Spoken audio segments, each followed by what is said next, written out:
You are way stronger than you believe. यानी कि आप अपनी समझ से, अपनी सोच से जितना आप जानते हैं, जितना खुद को पहचानते हैं, उससे कहीं ज्यादा आप स्ट्रांग है। आज एक ऐसी पर्सनालिटी हमारे साथ में जुड़ी है। He is an alumni of GP Birla scholarship programme, Rameshwar Chakraborty. बहुत बहुत स्वागत है। Thank you, sir. Rameshwar, first of all, I would want you to tell all of us about yourself, what you're doing in life currently. I am currently pursuing post-graduation, to be specific, Masters in English at Jadavpur University. So, Rameshwar, tell us about your educational life and career so far. How has it been?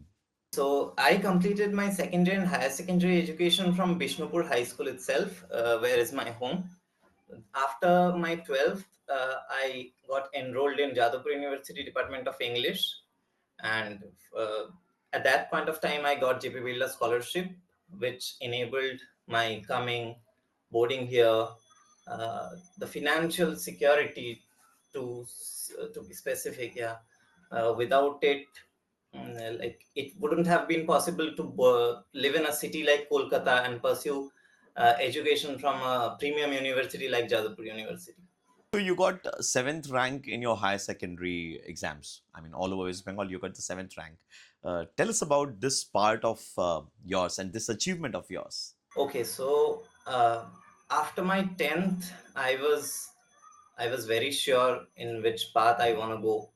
I was aspiring to become a civil servant.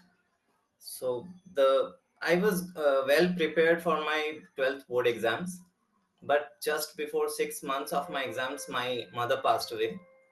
So that time was very difficult for all of us, all of my family. But then it was like my mother's dream as well to see me in a good position in life. So मैंने ठान लिया कि मुझे जाना है, board में कुछ करना है। माँ जा चुकी है, लेकिन अब कुछ कर नहीं सकते। माँ की दुआओं में अगर मुझे कुछ हो सकता है तो मुझे बोर्ड में ठीक ठाक मार्क्स करना है। मेरे रिलेटिव्स ने बोला था कि he won't be able to sit this year for the exam, but I sat and I secured the 7th position in board. Yes. I'm sure your parents must be very, very proud of what you have achieved, Rameshwar.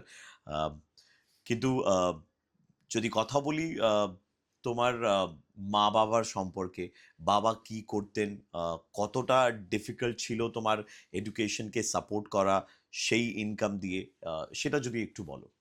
হ্যাঁ, আমার বাবা সেভাবে বলতে গেলে কিছুই করতেন না।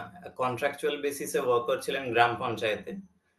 So it it was sufficient for a family like 2 or 3 living a normal life, not aspiring high, you know, মানে বড় বড় জিনিস যারা প্রত্যাশা করে না জীবনে, তার জন্য ঠিক আছে। কিন্তু কলকাতায় এসে পড়বো, যাদবপুর ইউনিভার্সিটিতে পড়বো, এখানে থাকবো যাদবপুরের মতো জায়গায়, সাউথ কলকাতার মতো জায়গায়, এগুলো কখনোই আমরা ভাবিনি। আমার বাবা ভাবেননি যে এগুলো হয়তো অ্যাফোর্ড করতে পারবেন উনি। তো হ্যাঁ, আমার ওই 12th এর পর এখানে আসার ডিসিশনটা ফিনান্সিয়ালি খুবই মানে ইয়ে ছিল, খুব চিন্তার ছিল যে কি করে হবে। তো সেই সময় আমি জানলাম যে স্কলারশিপসও হয়। So GP Birla I found. বিষ্ণুপুরের একটা ছেলে শহর কলকাতায় এসে পড়াশোনা করছে এবং জিপি বিড়লা স্কলারশিপ পেল, তারপরে নিজের স্বপ্নের দিকে এগিয়ে গেল। এটা কোনোদিন মাথায় চিন্তা ভাবনা এসেছিল যে এটা সম্ভব হবে না? So right after the results were declared, আমি তখনই ভেবেছিলাম যে এই মার্কস আছে যখন, আমি ভালো কোথাও পড়বো, ভালো কিছু করব। So my father was like, কিন্তু কি করে, বাইরে কোনোদিন যাসনি, বাইরে কখনো থাকিসনি, কলকাতার মতো জায়গায়, যাদবপুর ইউনিভার্সিটির মতো জায়গায় একা থাকা, ফিনান্সিয়ালি তো অবভিয়াসলি মানে কোথা থেকে অ্যাফোর্ড করা যাবে এরকম ব্যাপারটা। তো তখন অবভিয়াসলি আই থট যে এই রেজাল্ট হয়তো অনেকেই করে, কিন্তু সবাই পারে না ঠিকঠাক জায়গায় পৌঁছাতে, সবাই সেটাকে ইউটিলাইজ করতে পারে না। তো আমিও ভেবেছিলাম হয়তো এখানেই লোকাল কোনো কলেজে এসে পড়বো। তো হ্যাঁ, সে সময় তো সবই মানে অত আমার পরিশ্রম, রেজাল্টস করাটা, সেগুলো সবই মনে হয়েছিল যে এগুলো জাস্ট অ্যাপ্রিসিয়েশন কাইন্ড অফ, এগুলোই কিছু মানে ইউটিলাইজ করা যায় না। Say I thought that. তো তুমি প্রথমবার কোত্থেকে এবং কিভাবে জিপি বিড়লা স্কলারশিপের ব্যাপারে জানতে পারো? তারপরে প্রসেসটা কি ছিল সেটা যদি একটু বলো। হ্যাঁ, আমি রেজাল্টস ডিক্লেয়ার্ড হওয়ার পরই ওয়েব সার্চ করতাম যে কি কি স্কলারশিপস পাওয়া যেতে পারে to pursue year future education. So ওখানে আমি জিপি বিড়লাটা পাই, যেটা ইন্ডিয়ার মধ্যে লিডিং প্ল্যাটফর্ম অফ স্কলারশিপস, যারা মানে হাইয়েস্ট গ্র্যান্ট, আমি যতদূর দেখেছি আর্টসের হাইয়েস্ট গ্র্যান্ট অ্যালট করে। তো এই জন্যই আমি শুধুমাত্র জিপি বিড়লা করবো সেটা ভেবেছিলাম। জিপি বিড়লা করলে আমার হয়তো যাদবপুরে এডুকেশনটা মানে অনেকটা সেটা থেকে চলে যেতে পারে এবং ওটা পসিবল হতে পারে। সেই জন্য আমি তখন জিপি বিড়লাটা ফাইন করি এবং I thought that I would apply to that. So a lot of students think that scholarship means just giving the money to the student to pursue his education. But how do you differentiate between other scholarships and GP Birla scholarship? What makes GP Birla scholarship program tomar mone hoy completely different from the other scholarship programs? Yeah, so only for education comes with a lot of other things. Uh, living in a city where you are pursuing your education, what you are doing through your day, what you are eating, how your transportation costs. So people think that if I would have thought যে GP Birla শুধু এডুকেশনটা provide করে, তাহলে আমার কলেজের ফি কত? সরকারি college, Jadavpur university, সেখানে ফি হবে ১,৫০০ টাকা পার সেমেস্টার। তো সেটা হলে আমার থাকা মানে সেটা সেটা কোনোদিনই চিন্তার থাকেনি আমার বাবার কাছেও, আমার কাছেও। সেটা হলে আমি পারতাম না কলকাতায় আসতে, এখানে থাকতে। কিন্তু জিপি বিড়লা যেটা করে সেটা হচ্ছে তোমার প্রতি মাসে থাকার কত খরচা হচ্ছে, খাওয়ার কত খরচা হচ্ছে, এডুকেশনের খরচা তো আছেই, books you will need to buy, এই সব কিছুকে মানে একটা হিসাবে এনে সেই টাকাটাকে তোমাকে প্রোভাইড করে পার ইয়ার। সো হ্যাঁ, মানে এটাই জিপি বিড়লার ডিস্টিংশন। আর জিপি বিড়লা যে অ্যামাউন্টটা প্রোভাইড করে ওটা is like to if you see only in the lens of the education and all the other things which comes in the way of the education, GP Birla provides adequate. Fantastic. তোমার বাবার প্রতিক্রিয়ার ব্যাপারে যদি একটু বলো, যখন তুমি জানতে পারো যে তুমি স্কলারশিপ পাচ্ছ এবং তুমি তোমার বাবাকে এই গোটা গল্পটা বললে যে আমি ওয়েব পোর্টালে গেলাম, ওখানে অ্যাপ্লাই করলাম এবং আমি স্কলারশিপ পেয়ে গেছি, আমি শহর কলকাতায় গিয়ে পড়াশোনা করব এবং তারা আমার থাকা খাওয়ার সব খরচ বহন করবে। তোমার বাবার প্রতিক্রিয়া কি ছিল যখন উনি এটা জানতে পারেন? হ্যাঁ, বাবা এরকম ভাবতে পারেননি যে আহ, কারোর পেরেন্ট যদি তার ছেলের এডুকেশন পার্সিউ না করতে পারে এইভাবে, মানে অবভিয়াসলি হি নিউ যে স্কলারশিপস এক্সিস্ট, বাট এই এত ইজি প্রসেস, সেটা আমি যখন পেলাম স্কলারশিপটা, যখন ফাইনাল লিস্ট বেরোলো, তখন বাবার মনে সেই শান্তিটা যে যাক, আমাকে মানে আমি যদি ওকে নাও পারি সামলাতে, দেয়ার আর আদার, আই মিন আদার ইনস্টিটিউশনস, যারা একটা স্টুডেন্টের সত্যি কি দরকার, সত্যি লাইফে এগোনোর জন্য কি দরকার সেটা ভাবার জন্য আছে। তখন বাবা চিন্তামুক্ত হলেন টু এ সার্টেন এক্সটেন্ট, যে না, এবার ও যা করবে ওর সাথে যা হবে ভালোই হবে। মানে বাবার চিন্তাটা তখন বন্ধ হলো, টু বি অনেস্ট। লোকেদের না, লোকেদের মনে হয় যে এই স্কলারশিপ প্রোগ্রামে অনলাইনে গিয়ে অ্যাপ্লাই করব কিন্তু কোনো ফেরত ফোন কল পাবো না, just for show purpose. But you are a true example that if you really go ahead and try and apply for it, you get the results out of it. তোমার যখন তুমি apply করছিলে, তোমার মাথায় কোনো চিন্তা ভাবনা ছিল যে পাবো কি পাবো না, এই ধরনের কোনো কথাবার্তা চলছিল মাথায়? না, আমি যেটা জিপি বিড়লার ওয়েবসাইটে জানতে পারি ওরা কাদেরকে দেয়, মানে সেই জায়গা থেকে আমি অনেকটা শিওর ছিলাম, মানে নট এন্টায়ারলি শিওর, বাট আমি ভেবেছিলাম যে হয়তো আমি পেতে পারি। কারণ আমার যে মার্কসটা আছে 12th বোর্ডে, সেটা মানে সেটা obviously 7th rank in the board. So এবং আমি নিডি, ফিনান্সিয়ালি নিডি। সো আমার পাওয়া উচিত, পেয়ে যেতে পারি। তো সেই জন্য পেয়েওছি। এবং অনেকে আছে যারা random just, they don't have the marks, they don't have any aspiration, pocket মানির জন্য স্কলারশিপ অ্যাপ্লাই করে। তো obviously scholarships are not for them, but needy, and GP Birla picks the right people. I have seen other peoples as well, other students, other classmates of mine, not classmates, the people whom I have met in the GP Birla interviews.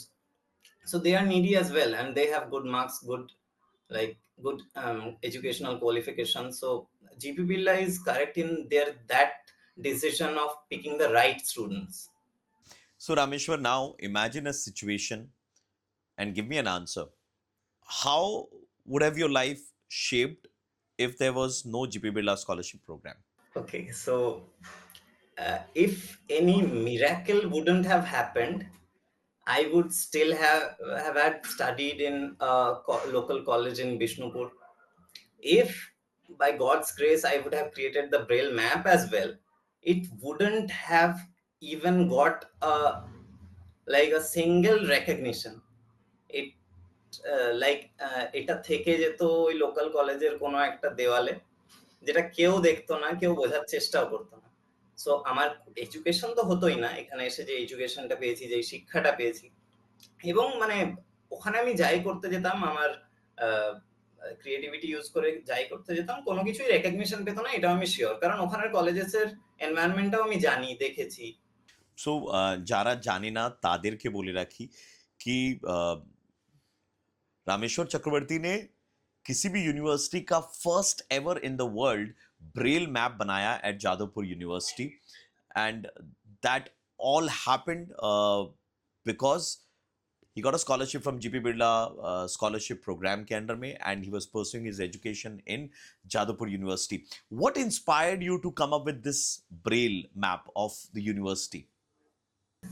So there are certain factors, certain aspects of it. One of our professors, Dr. Ishan Chakravarti, is a person with disability himself. He is a blind person. So he owner class চলতে চলতে উনি আমাদেরকে বলতেন রেলের কনসেপ্টটা, the basic advantages that the disabled people don't have in their lives, the state doesn't provide it.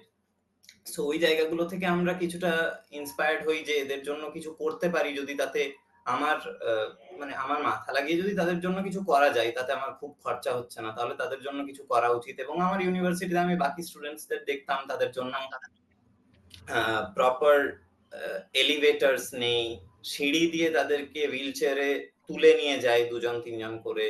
তারা মানে ইউনিভার্সিটিটা কি ফর আ ব্লাইন্ড পারসন, ওয়ার্ল্ডটা কি, তারা তো কিছুই জানে না। তারা জাস্ট শুনে এইখানে এই দিক থেকে রাইটে গিয়ে লেফটে গেলে এই জায়গাটাই যাওয়া যায়। কিন্তু তারা যে আমাদের ইউনিভার্সিটিটা এত সুন্দর একটা ইউনিভার্সিটি, সেটাকে নিজের হাতে ভিজুয়ালাইজ করতে পারবে যে এইটার পরে এইটা, ওইটার পরে ওইটা। তো ওই জিনিসটা আমাদেরকে খুব ইন্সপায়ার করে যে তাদের জন্য যদি আমরা এরকম একটা জিনিস করতে পারি। সো আমি আর আমার ক্লাসমেট অস্তর্থা দাস আমরা এই ব্রেল ম্যাপটা এখান থেকে বানিয়েছিলাম। So yeah. তোমার মনে হয় রামেশ্বর যে কোথাও না কোথাও জিপি বিড়লা স্কলারশিপ প্রোগ্রাম যে লোকেদের হেল্প করছে সেই ফ্যাক্টরটা তোমার মধ্যেও আস্তে আস্তে করে ইনকালকেট হচ্ছে এবং you want to contribute and help the society? হ্যাঁ, অবভিয়াসলি, মানে আমার সিভিল সার্ভেন্ট হওয়ার যে অ্যাসপিরেশনটা, সেটা obviously to help the society. মানে আমি দেখেছি নিজের লাইফেও যে বিডিওস, এসডিওস, তাদেরকে গ্রামের মানুষেরা ভগবানের মতো মানে, কিন্তু তারা একটু যদি নিজেদের এসি রুমের বাইরে এসে তাদের সাথে দুটো কথা বলে না, মানে তাদের মনে হয় না অন্য কোনো গ্রান্ট লাগবে, তাদের মনে হয় ভগবান আমাদের কাছে এসে গেছেন। তো ওই জায়গাটাই যে আমি আমার এখতিয়ারের মধ্যে থেকেই যদি ঠিকঠাক কাজগুলো করি না, সোসাইটি অনেক ডেভেলপ জায়গায় চলে যেতে পারে। সো হায়ার সেকেন্ডারিতে 7th rank, world's first ever braille map of a university. The achievement list is increasing day by day. You are an alumni of GP Birla scholarship program. There are so many students who come from remote places এবং তারা এই কারেজটা নেই তাদের মধ্যে যে ওরা এই স্কলারশিপের জন্য অ্যাপ্লাই করবে। তুমি তাদেরকে কি বলতে চাইবে? আমি বলতে চাইবো, তুমি যদি নিজের তুমি কি করতে চাও সেটা সম্বন্ধে শিওর হও এবং তুমি নিজের কজে ডেডিকেটেড হও, তাহলে তুমি তোমার পড়াশোনাকে তো ঠিকঠাক ভাবে নিয়ে যাবেই। 12th-এ রেজাল্ট করাটা is like the first important step in your educational life. So ওই জায়গায় যদি তুমি ঠিক থাকো, তাহলে obviously GP Birla is there. তোমার জিপি বিড়লা হলো না, অন্য scholarship institutions are there as well. কিন্তু তুমি যদি তুমি নিডি হও, তোমার মনে হয় তোমার বাবা মা তোমার এডুকেশনকে সাপোর্ট করতে পারবে না, সেখানে আছে জিপি বিড়লার মতো স্কলারশিপ স্যাংশনিং প্ল্যাটফর্মস। তো ফিল ফ্রি, তোমরা সার্চ করো, সেখানে অ্যাপ্লাই করো, যদি তোমাদের মেরিট থাকে এবং কজে ডেডিকেটেড হও, obviously they will be help coming. তো আহ, তোমার ফিউচার নিয়ে যদি কথা বলি একটু, ফিউচার ড্রিমস কি, কি করতে চাইছো? As you mention that you want to prepare for civil services. আমার সিভিল সার্ভিসেসে যাওয়ার মানে specially I want to go to the WBCS।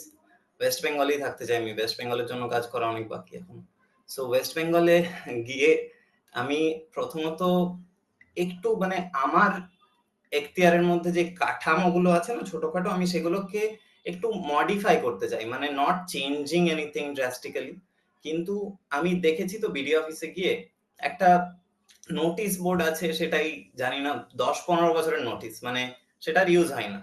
তো ওই জায়গাগুলোকে ঠিক করা, ওই জায়গাগুলোকে পরিষ্কার করা, পিপলের আমার আমার যারা আমার আন্ডারে যারা কাজ করবে তারা যেন মানুষের সাথে ঠিকঠাক ভাবে কথা বলে, তাদেরকে ইনফরমেশনটা প্রোভাইড করে, তারা কোন জায়গায় কি অ্যাপ্লাই করতে পারবে, তারা কোন কাজের জন্য আসছে, সেটা হোক না হোক, অনেকেই আসে এমন কাজ যেটা হয়তো হয় না বিডি অফিসে, কিন্তু তাদেরকে না এখানে হয় না ব্যাস এখানেই শেষ নয়, কোথায় হয় সেটা বলাও আমাদের কর্তব্য। তো এই জায়গাগুলোই আমি ছোট ছোট কিছু মডিফিকেশন করতে চাই, মানুষকে একটু সেন্সিবল বানাতে চাই মানুষের প্রতি। মানে আহ, আমরা যতই টাকা এসে যাক, যতই এডুকেশনাল কোয়ালিফিকেশন আমাদের বেশি হোক, কিন্তু একটা মানুষের হাসি যখন আমাদের কারণে ফোটে না, তার চেয়ে বড় অ্যাচিভমেন্ট কিছু নেই। क्या बात है! पता है, I am so happy that GP Birla scholarship program कुछ ऐसे हाथों में गई है जो समाज के बारे में सोचते हैं, उसका अच्छा करना चाहते हैं, and may I just pray to God that you be able to fulfill all your dreams that you want to achieve, Rameshwar. Thank you, sir.